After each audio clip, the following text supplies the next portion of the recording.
আজকে আমাদের আলোচনা হবে ফৌজদারি কার্যবিধি আইনের আমরা 171 ধারা 172 ধারা 173 ধারা যদি সময় থাকে আমরা 173-এর নতুন ধারা হয়েছে শ টাইপেন ক শ টাইপেন খ এই দুইটা বিষয় নিয়েও আমরা আলোচনা করব।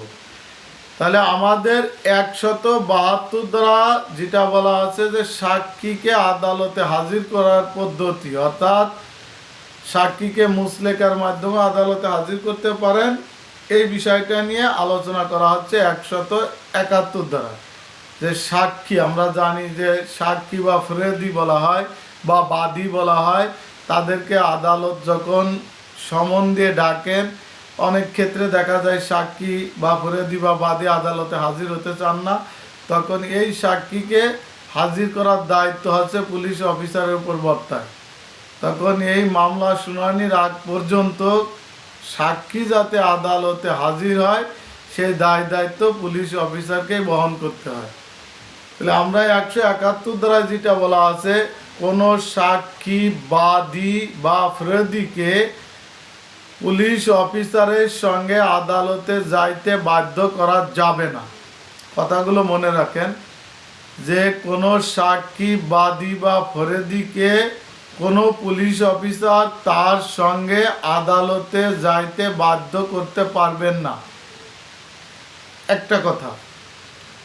আর একটা বলছে যে যদি সাক্ষী বাদী আদালতে যাইতে চায় তাহলে তাদের যাবার পথে কোনো পুলিশ অফিসার বাধা প্রদান বা অসুবিধা সৃষ্টি করতে পারবেন না, দুইটা কথা। 3 নম্বর কথা বলা আছে যে এই যে বাদী বা সাক্ষী বা ফরেদির কাছ থেকে কোনো জামানত গ্রহণ করা যাবে না, তবে মুসলেকা নিয়ে তাদেরকে ছেড়ে দেওয়া যাবে। অর্থাৎ যে আসামি বা যে সাক্ষী ফরেদি বা বাদী যার বিরুদ্ধে আগামী ডেটে আদালতে হাজির হওয়ার জন্য নির্দেশ দিয়েছে, কিন্তু এই নির্দেশের প্রেক্ষিতে আপনি পুলিশ অফিসার হয়ে তার কাছ থেকে কোনো জামানত, কথাটা তো বুঝাইলাম যে জামানত নিতে পারবেন না, তবে তার কাছ থেকে মুসলেকা নিতে পারবেন। সে মুসলেকা দিল যে আগামী এত তারিখে আমি আদালতে হাজির হব, এই সম্পর্কে আপনি তার কাছ থেকে মুসলেকা নিতে পারবেন, কিন্তু জামানত নিতে পারবেন না। এখন শর্ত থাকে যে 170 দ্বারা যদি লঙ্ঘন করে তাহলে সেক্ষেত্রে আপনি ওই আসামিকে অর্থাৎ ওই সাক্ষীবাদীকে বিনা পরোয়ানায় গ্রেপ্তার করে আদালতে প্রেরণ করতে পারে,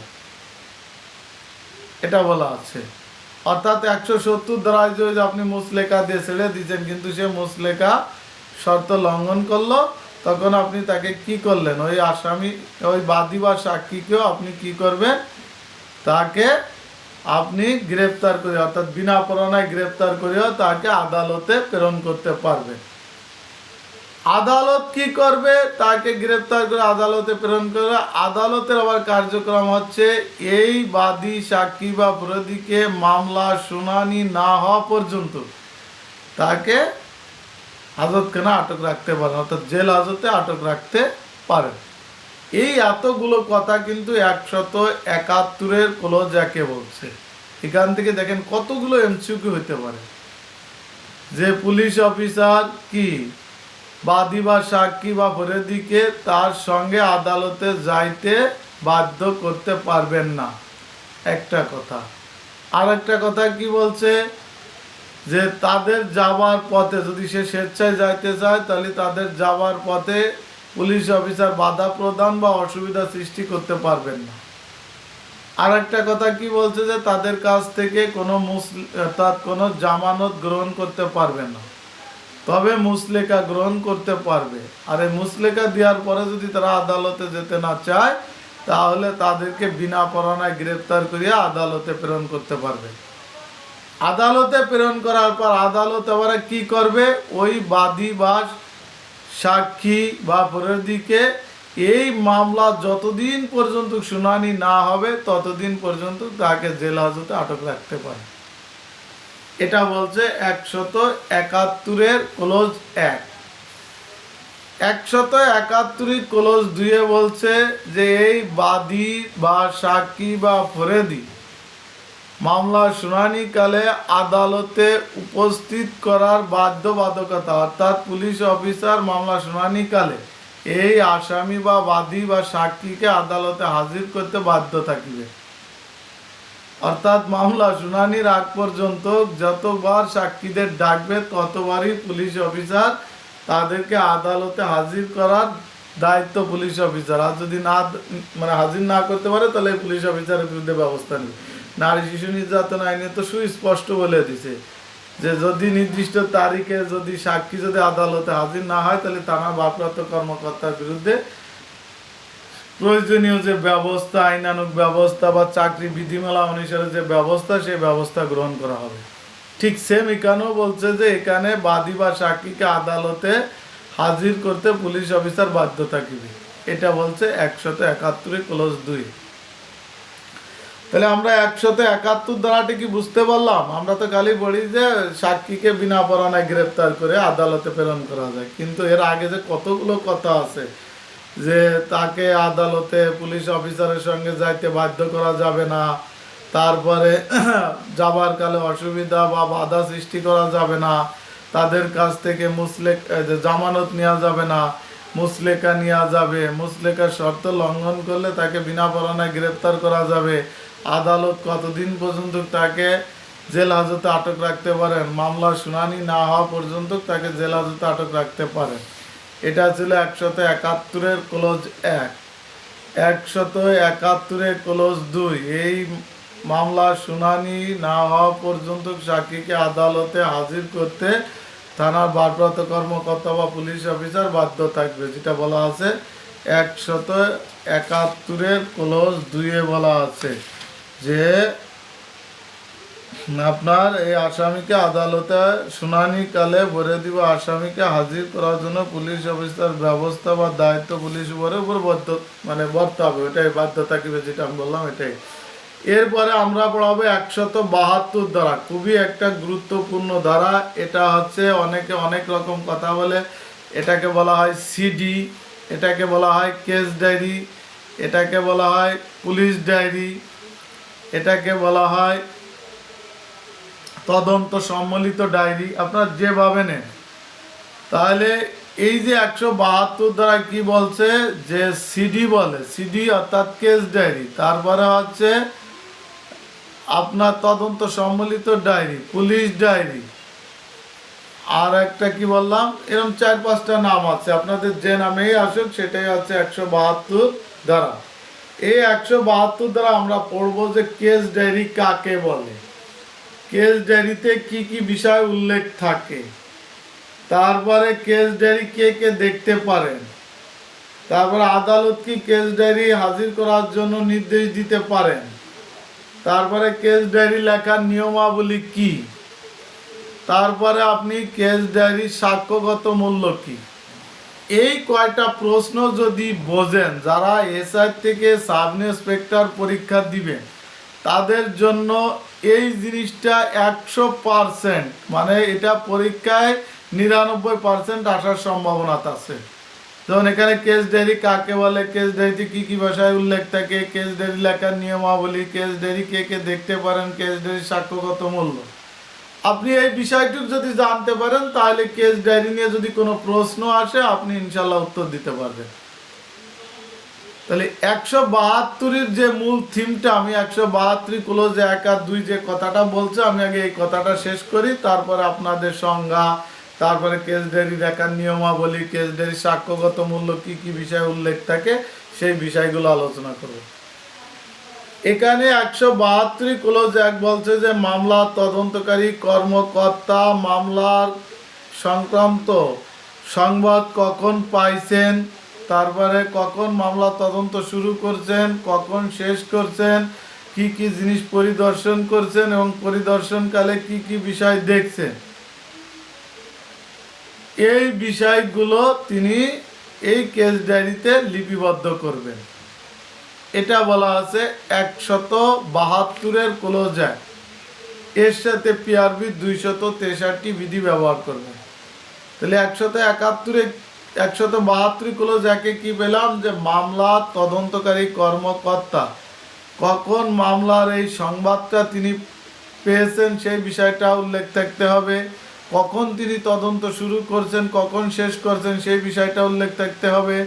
তারপরে এই তদন্তকালে কোন কোন স্থান তিনি পরিদর্শন করছেন সেই বিষয়টা উল্লেখ থাকতে হবে, এবং তদন্তকালে কি কি বিষয়ের সম্মুখীন হয়েছেন তার একটা বিস্তারিত বিবরণ উল্লেখ থাকতে হবে। এটা বলা আছে 172 ক্লোজ 1। 172 ক্লোজ 2 বলছে যে আদালত তার মামলার বিচার কাজ পরিচালনা করার ক্ষেত্রে কেস ডায়েরি তলব করতে পারে, তবে এটা আদালতের সাক্ষ্য হিসেবে গ্রহণযোগ্য হবে না। তার মানে কি, কেস ডায়েরি আদালতে সাক্ষ্য হিসেবে গ্রহণযোগ্য হবে না, তবে আদালতে বিচার ও অনুসন্ধান কাজে সহায়ক হিসেবে কাজ করবে। তাহলে কেস ডায়েরি কি হিসেবে কাজ করবে? বিচার কাজ ও সহায়ক, অর্থাৎ অনুসন্ধানের জন্য, বিচার কাজের জন্য কেস ডায়েরি সহায়ক ভূমিকা পালন করবে। এই কেস ডায়েরি বিরোধী পক্ষের উকিল বা আসামি দেখতে পারবেন না, বা কেস ডায়েরি আদালতে তারা তলব করতে পারবেন না। এটা বলা আছে 172 ক্লোজ 2। আর এর সাথে পিআরবি 263 বিধি ব্যবহার করবেন। এই হলো আমাদের মূলত ফৌজদারি কার্যবিধি আইনের 172 ধারার 2টা ক্লোজ 1 ক্লোজ 2-এ এই 2টা কথা বলা আছে। কি কি বলা আছে?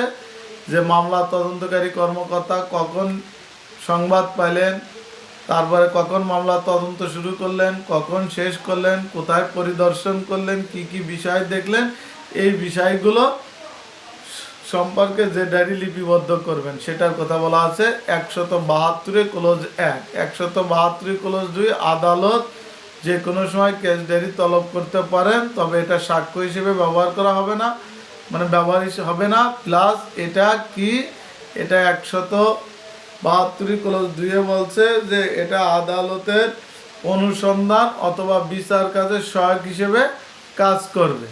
আর কেস ডায়েরি বিবাদী, অর্থাৎ আসামি পক্ষ, কেস ডায়েরির আসামি পক্ষ উকিল এটা তলব করতে পারবেন না বা আদালতে হাজির করার জন্য নির্দেশ দিতে পারবেন না। এটা বলা আছে 172 ক্লোজ 2। এবারে আমরা বলি যে কেস ডায়েরি কাকে বলে। এক কথায় যদি আমরা বলি যে মামলা তদন্তকারী কর্মকর্তা মামলা তদন্তের শুরু থেকে মামলা তদন্ত শেষ হওয়া পর্যন্ত তদন্তর যে কার্য বিবরণী বিপি ফর্ম নাম্বার 38, এইগুলো একটু মনে রাখতে হবে। বিপি ফর্ম নাম্বার 38 যে রেজিস্টারে লিপিবদ্ধ করেন তাকে কেস ডায়েরি বলে। কি লিপিবদ্ধ করলেন? মামলা তদন্ত শুরু থেকে শেষ পর্যন্ত মামলা সংক্রান্ত যে কার্যক্রমগুলো তিনি করছেন সেই কাজগুলো বিপি ফর্ম নাম্বার 38-এ যে রেজিস্টার লিপিবদ্ধ করেন তাকে কেস ডায়েরি বলে। এটা ফৌজদারি কার্যবিধি আইনের 172, পিআরবি 263, 264 ব্যবহার করতে পারবে। তাহলে আমরা কেস ডায়েরি কাকে বলে আর 172(1)(2) কি, এই বিষয়টা কিন্তু clear. Case diary BP form নাম্বারটা 38, এটা একটু মনে রাখবেন। আর পিআরবি মনে রাখবেন 263, 264 বিধি। এরপরে আমরা কেস ডায়েরিতে কি কি বিষয় উল্লেখ থাকে বা কি কি বিষয় সন্নিবেশ থাকে, এই কথাটা এখানে আমরা বলবো। যে কেস ডায়েরিতে প্রথমে থাকবে যে আপনি এই মামলার সংবাদ, ওই যে আমরা প্রথমে পড়লাম ওই যে 172 ক্লোজ 1-এ, যে কখন এই সংবাদ পেয়েছেন সেই বিষয়টা উল্লেখ থাকবে। যে আমি থানার ভারপ্রাপ্ত কর্মকর্তার নিকট থেকে অদ্য তারিখ সকাল 10 ঘটিকার সময় এই মামলা সংক্রান্ত বিষয় জানতে পারি। এরকম যে কখন আপনি সংবাদটা পেলেন সেই বিষয়টা কেস ডায়েরিতে উল্লেখ থাকবে, 1 নম্বর কোটেশন। 2 নম্বর কোটেশনে লিখবেন যে আপনি কখন তদন্ত শুরু করলেন এবং কখন তদন্ত শেষ করলেন, এই বিষয়টা উল্লেখ থাকতে হবে। 3 নম্বর, যে আপনি এই তদন্তকালে কোন কোন স্থান পরিদর্শন করছেন, অর্থাৎ ঘটনাস্থল পরিদর্শন করতে পারেন। তারপরে যে অনেক ঘটনার পারিপার্শ্বিক যে ক্রাইম সিন যেখানে আছে সেগুলো পরিদর্শন করতে পারেন। এই যে যে যে বিষয় আসামি যেখানে আছে সেখানেও তাকে ধরার জন্য তল্লাশি পরিচালনা করতে পারেন, বা আলামত যেখানে আছে বা চোরাই মালটাল আছে সেই বিষয়টা উদ্ধার করার জন্য পরিদর্শন করতে পারেন, তল্লাশি করতে পারেন। এই যে আপনার তদন্তকালে কোন কোন স্থান আপনি পরিদর্শন করলেন সেই বিষয়টা উল্লেখ থাকতে হবে। এটা বলছে তৃতীয় নম্বর কথা। চতুর্থ বলছে যে তদন্তকালে আপনি যে যে সমস্যার সম্মুখীন হয়েছেন বা যে যে বিষয়গুলো দেখতে পারছেন তার একটা বিবরণী এই কেস ডায়েরিতে উল্লেখ করতে হবে। এই চারটা বিষয় হচ্ছে কেস ডায়েরিতে উল্লেখ থাকবে। এই বিষয়গুলো মূল বইয়ে বলা আছে। এছাড়া আরো অনেক কিছু আছে, যে আপনি আসামি কখন গ্রেফতার করলেন, কখন রিমান্ড আনলেন, কখন সাক্ষীদের জবানবন্দি নিলেন, কখন শ্রোতা রিপোর্ট করলেন, মানে পুরো একটা মামলার A to Z সব কিছু কিন্তু কেস ডায়েরিতে থাকবে।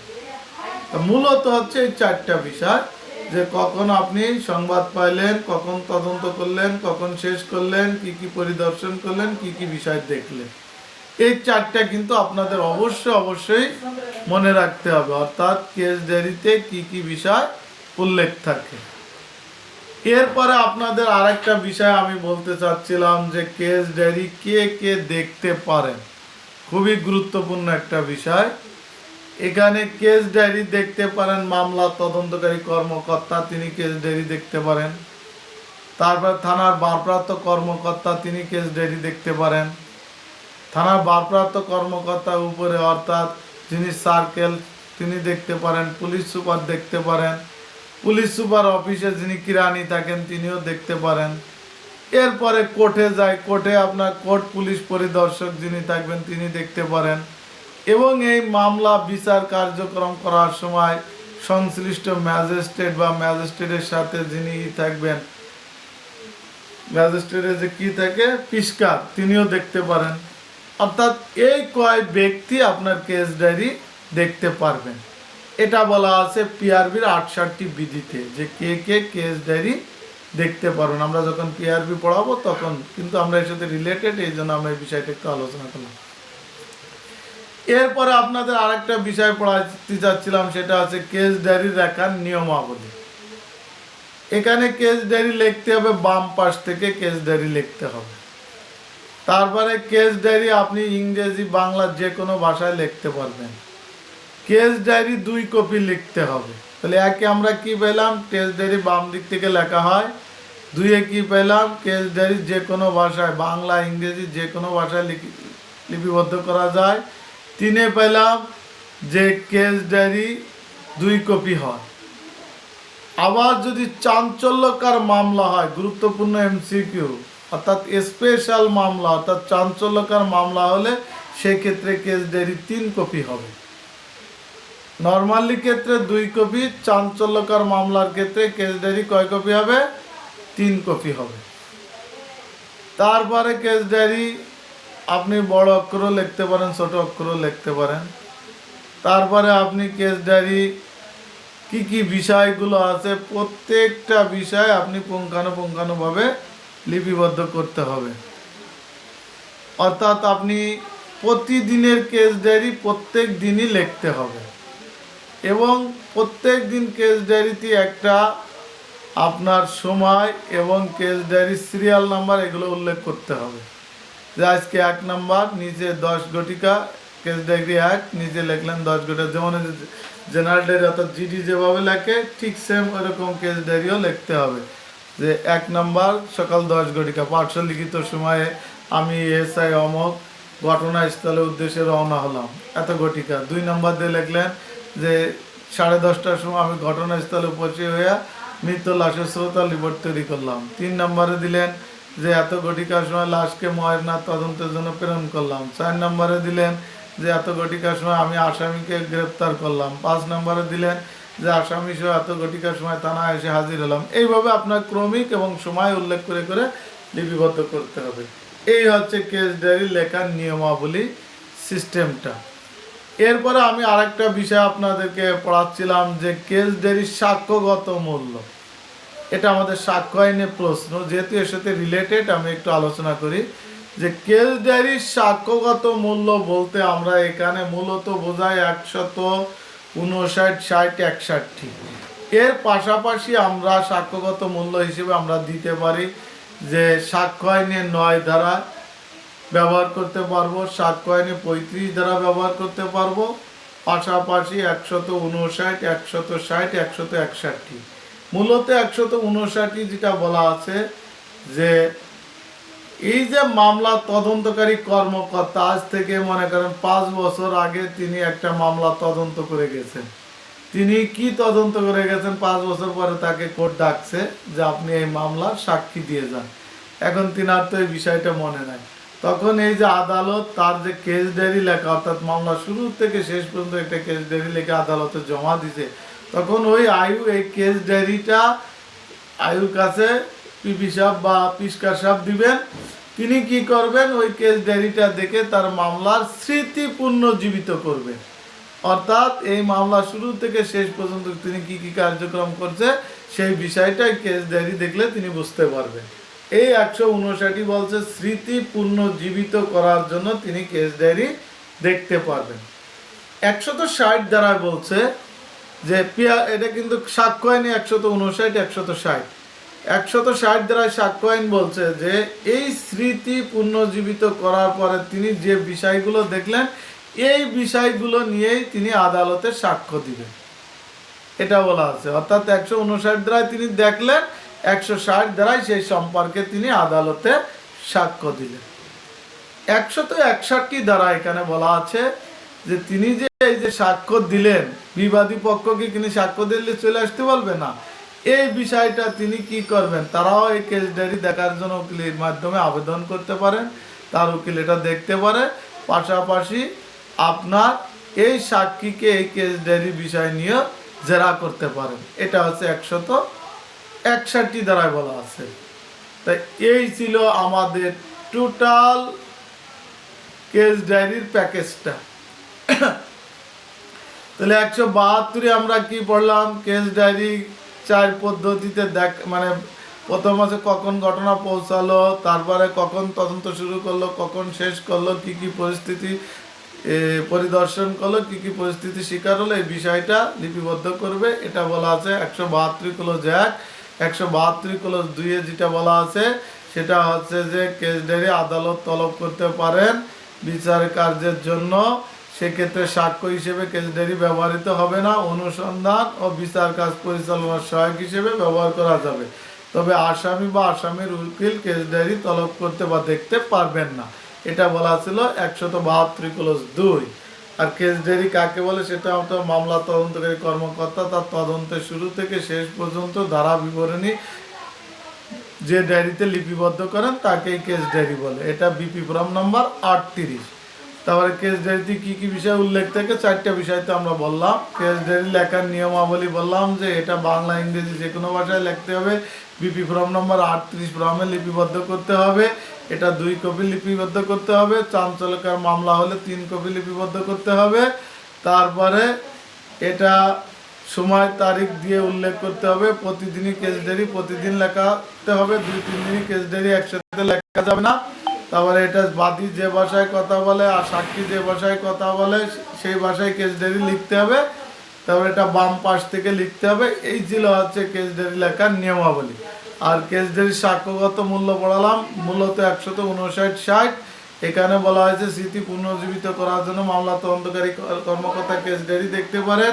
160 দ্বারায় কেস ডায়েরি দেখে তিনি আদালতে সাক্ষ্য দিতে পারেন। 161 দ্বারায় বিরোধী পক্ষ অর্থাৎ আসামি পক্ষ কেস ডায়েরি দেখার জন্য আদালতের অনুমতি নিতে পারেন এবং এই যে মামলা তদন্তকারী কর্মকর্তাকে তিনি জেরা করতে পারেন 161 দ্বারা। এই ছিল আমাদের কেস ডায়েরি প্যাকেজ। এখন কেস ডায়েরিতে আমরা পিআরবি ব্যবহার করব। দেখার ক্ষেত্রে হচ্ছে 68 আর লেখা আর কেস ডায়েরির সাক্ষ্যগত মূল্য এক্ষেত্রে 263, 264 বিধি আমরা ব্যবহার করব। এখন আমরা 173 ধারাটা একটু পড়াবো। 173 ধারায় মূলত আলোচনার বিষয় হচ্ছে পুলিশ রিপোর্ট। খুবই একটা গুরুত্বপূর্ণ ধারা। পুলিশ রিপোর্ট কাকে বলে? যে মামলা তদন্তকারী কর্মকর্তা মামলা তদন্তকারী কর্মকর্তা তার তদন্ত শেষে মামলা সম্পর্কে যে রিপোর্ট দাখিল করেন সেখানে অভিযোগ সত্যতা প্রমাণিত হতে পারে অথবা অভিযোগ মিথ্যা প্রমাণিত হতো, যেভাবে হোক দুই সম্পর্কেই তিনি যে রিপোর্টটা দাখিল করবেন সেটাই হচ্ছে পুলিশ রিপোর্ট। এক কথা হচ্ছে মামলা তদন্তকারী কর্মকর্তা মামলা তদন্তের ফলাফল জানিয়ে যে রিপোর্ট আদালতে দাখিল করবেন সেটাকে পুলিশ রিপোর্ট বলে। এই পুলিশ রিপোর্ট আবার দুই প্রকার, খুবই গুরুত্বপূর্ণ একটা এমসিকিউ। পুলিশ রিপোর্ট কয় প্রকার? পুলিশ রিপোর্ট হচ্ছে দুই প্রকার। একটা হচ্ছে আপনার এখানে বলা হয়েছে চার্জশিট বা অভিযোগপত্র, আর একটা বলা হয়েছে ফাইনাল রিপোর্ট অথবা চূড়ান্ত প্রতিবেদন। দুই নামে আসতে পারে, ফাইনাল রিপোর্ট অথবা চূড়ান্ত প্রতিবেদন। তাহলে আমাদের এখানে কি যে পুলিশ রিপোর্ট কয় প্রকার? পুলিশ রিপোর্ট কিন্তু দুই প্রকার। এটা এমসিকিউ হয়, পুলিশ রিপোর্ট কত প্রকার? পুলিশ রিপোর্ট দুই প্রকার। কি কি? এক নম্বরে হচ্ছে চার্জশিট বা অভিযোগপত্র, দুই নম্বর হচ্ছে ফাইনাল রিপোর্ট অথবা চূড়ান্ত প্রতিবেদন। এখন আমরা পড়াবো চার্জশিট কাকে বলে। মামলা তদন্তকারী কর্মকর্তা মামলা তদন্ত শেষে আসামির বিরুদ্ধে পর্যাপ্ত সাক্ষ্য প্রমাণ ও অভিযোগ প্রমাণিত হয় বিপি ফর্ম নাম্বার 39, কেস ডায়েরিতে পাইছে 38 আর এখানে বিপি ফর্ম নাম্বার কত? 39। উক্ত আসামির বিরুদ্ধে যে রিপোর্ট দাখিল করেন তাকে কি বলে? চার্জশিট অথবা অভিযোগপত্র বলে। এটা দ্বারা হবে ফৌজদারি কার্যবিধি আইনের 173 ধারা, পিআরবি 272 বিধি। তাহলে চার্জশিটের ক্ষেত্রে ধারা কত? 173 আর পিআরবি 272 বিধি। পিপি ফর্ম কত? 39। এই বিষয়টা কিন্তু এই যে বিপি ফর্ম যদি আসে চার্জশিটে বিপি ফর্ম নাম্বার কত, তাহলে চার্জশিটে বিপি ফর্ম নাম্বার হচ্ছে 39। আমরা বিপি ফর্ম নাম্বার 39 মোতাবেক চার্জশিট প্রদান করে থাকি। আরেকটা পার্ট হচ্ছে আমাদের চূড়ান্ত প্রতিবেদন বা ফাইনাল রিপোর্ট। এই যে চূড়ান্ত প্রতিবেদন বা ফাইনাল রিপোর্ট কাকে বলে? যে মামলা তদন্তকারী কর্মকর্তা মামলা তদন্ত শেষে ঘটনার সত্যতা প্রমাণিত না হয় আদালতে বিপি ফর্ম নাম্বার 42 যে রিপোর্ট দাখিল করেন তাকে চূড়ান্ত প্রতিবেদন বা ফাইনাল রিপোর্ট বলে। তাহলে যখন ঘটনার সত্যতা প্রমাণিত হবে না তখন সেই সম্পর্কে যে রিপোর্ট দাখিল করে সেই রিপোর্টটাকে কি বলা হয়? চূড়ান্ত প্রতিবেদন বা ফাইনাল রিপোর্ট। এই চূড়ান্ত প্রতিবেদন বা ফাইনাল রিপোর্ট হচ্ছে ফৌজদারি কার্যবিধি আইনের 173 ধারা, পিআরবির কত? 275 বিধি। তাহলে আমরা কত পেলাম? 173 হচ্ছে মূল ধারা আর পিআরবি 275 বিধি। এটা হচ্ছে আমাদের চূড়ান্ত প্রতিবেদন। এই চূড়ান্ত প্রতিবেদন আবার কিন্তু 5 প্রকার। তাহলে চূড়ান্ত প্রতিবেদন কত প্রকার? চূড়ান্ত প্রতিবেদন কিন্তু 5 প্রকার। এখন চূড়ান্ত প্রতিবেদন 5 প্রকার, আমরা এটা কিন্তু সবাই মুখস্থ রাখতে হবে। এখান থেকেও মানে আপনাদের প্রশ্ন হয় যে চূড়ান্ত প্রতিবেদন কত প্রকার? চূড়ান্ত প্রতিবেদন 5 প্রকার। এমসিকিউ হইতে পারে যে চূড়ান্ত প্রতিবেদন কয় প্রকার? 2 প্রকার, 3 প্রকার, 4 প্রকার, 5 প্রকার। তাহলে চূড়ান্ত প্রতিবেদন কিন্তু 5 প্রকার। এখন 5 প্রকার আমরা আগে ক্লিয়ার হব যে 5 প্রকার কি কি বিষয়। একটা হচ্ছে চূড়ান্ত প্রতিবেদন সত্য, আরেকটা হচ্ছে চূড়ান্ত প্রতিবেদন মিথ্যা, আরেকটা হচ্ছে চূড়ান্ত প্রতিবেদন তথ্যগত ভুল, আরেকটা হচ্ছে চূড়ান্ত প্রতিবেদন আইনগত ভুল, আরেকটা হচ্ছে চূড়ান্ত প্রতিবেদন অধর্তব্য।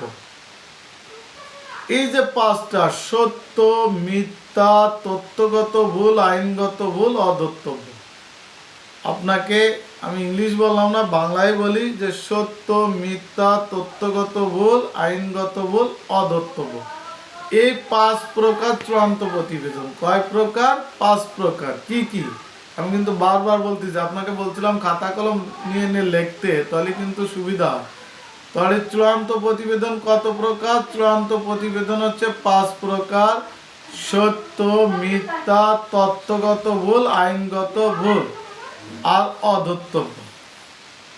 এবারে আসেন যে চূড়ান্ত প্রতিবেদন সত্য কি, অর্থাৎ ঘটনা সত্য কিন্তু পর্যাপ্ত সাক্ষ্য প্রমাণ নেই। অর্থাৎ যে ধারায় মামলা হয়েছে, আমরা ওই যে 157 ধারা পড়ে আসছিলাম যে আমলযোগ্য অপরাধ, কিন্তু পর্যাপ্ত সাক্ষ্য প্রমাণ না থাকার কারণে মামলা তদন্তকারী কর্মকর্তা বা থানার ভারপ্রাপ্ত কর্মকর্তা তদন্ত থেকে বিরত থাকতে পারে। এখানে দেখেন সেম একই কথা বলছে যে ঘটনা সত্য কিন্তু পর্যাপ্ত সাক্ষ্য প্রমাণ নেই। সেক্ষেত্রে এই যে মামলা তদন্তকারী কর্মকর্তা কি করতে পারে, এটাকে চূড়ান্ত প্রতিবেদন দাখিল করতে পারে। এটা বলা হচ্ছে একই। তারপরে মিথ্যা, অর্থাৎ যে ঘটনা নিয়ে আপনার মামলা হয়েছে, যা দেখলো এরূপ কোনো ঘটনা ঘটেইনি, অর্থাৎ এই ঘটনাটা ছিল মিথ্যা, তখন মামলা তদন্তকারী কর্মকর্তা তিনি কি করবেন? চূড়ান্ত প্রতিবেদন দাখিল করবেন। এরপরে তিনে যেটা বলা হচ্ছে তথ্যগত ভুল, অর্থাৎ চূড়ান্ত প্রতিবেদন তথ্যগত ভুলটা কি আপনারা করতে পারছেন কিনা জানি না। তথ্যগত ভুল বলতে মনে করেন যে মামলা হওয়ার কথা ছিল রহিমের নামে, কিন্তু মামলা হয়ে গেছে করিমের নামে। তখন মামলা তদন্তকারী কর্মকর্তা তদন্তকালে দেখলো যে রহিম নির্দোষ, করিম হচ্ছে দোষী। এই যে তথ্যগত ভুল, অর্থাৎ যাকে আসামি করার কথা ছিল তাকে আসামি না করে অন্য কোনো ব্যক্তিকে আসামি করছে, সেক্ষেত্রে মামলা চূড়ান্ত প্রতিবেদন দাখিল করতে পারে। এটা বলছে 3। 4 নম্বর হচ্ছে আইনগত ভুল। এখন দেখা গেছে যে ঘটনা হচ্ছে সাধারণ আঘাত, অর্থাৎ 323 ধারা মামলা হওয়ার কথা, কিন্তু মামলা হয়ে গেছে 307 ধারা, অর্থাৎ খুনের চেষ্টা, পাশাপাশি 326, অর্থাৎ আইনের ভুল। যেখানে 323 মামলা হবে, সেখানে 300 খুনের চেষ্টা প্লাস গুরুতর আঘাতের মামলা হয়েছে, এরকমও হইতে পারে। অথবা দেখা গেছে যে এখানে ধর্ষণের চেষ্টা করছে, নারী শিশু নির্যাতন আইনের 9 ক্লোজ 4 খ ধারায় মামলা হওয়ার কথা, কিন্তু এখানে মামলা দিয়ে দিয়েছে 9 ক্লোজ 1, ধর্ষণ করছে। তাহলে এখানে আপনার আইনের ভুল ছিল, সেক্ষেত্রে মামলা তদন্তকারী কর্মকর্তা কি করতে পারবেন? চূড়ান্ত প্রতিবেদন দিতে পারবেন। আর 5-এ যেটা বলছে যে এই যে 5 প্রকারের যে 5, এখানে বলছে যে অপরাধটি অধর্তব্য, অর্থাৎ সামান্য ক্ষতিকর, যেটা দণ্ডবিধি আইনের আমরা 95 ধারা, যে একটা ফুল ছিঁড়ে নিয়ে গেছে, অথবা একটা গিলাস ভেঙে গেছে, বা অথবা হাত থেকে একটা পড়ে গেছে, এই ধরনের কোনো অপরাধ যেটা আমাদের সামান্য ক্ষতিকর অর্থাৎ অধর্তব্য অপরাধ, সেক্ষেত্রে মামলা তদন্তকারী কর্মকর্তা চূড়ান্ত প্রতিবেদন দাখিল করতে পারেন। এটা হচ্ছে যে পুলিশ রিপোর্ট কাকে বলে, পুলিশ রিপোর্ট কত প্রকার, তারপর অভিযোগ কাকে বলে, চূড়ান্ত প্রতিবেদন কাকে বলে, চূড়ান্ত প্রতিবেদন কত প্রকার, কি কি, এই বিষয়টা। ঠিক আছে।